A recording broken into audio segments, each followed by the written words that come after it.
Hello mga idol, isang magandang umaga sa ating lahat. At nandito pala ako mga idol sa bukid ng aking magulang na aking tinatrabaho.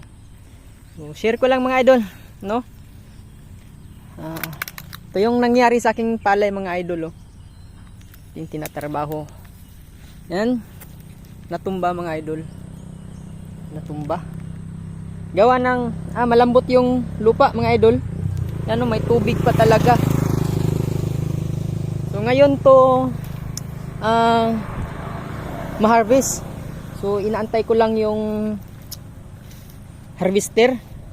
So yun nga, tumba yung palay ko mga idol. So dito banda malapad-lapad yung natumba.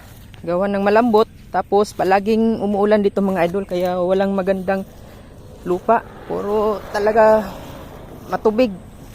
Palaging umuulan dito mga idol. So, ayan oh.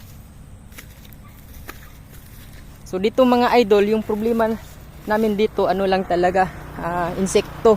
Pero dito sa amin walang maya dito mga idol na marami. Kunti lang dito mga idol, gawa ng isa kami sa ano dito. Malapad na palayan, no, dito sa RTR. Ayan oh, nasira. Nasa lupa na mga idol. So tatrabahoin ko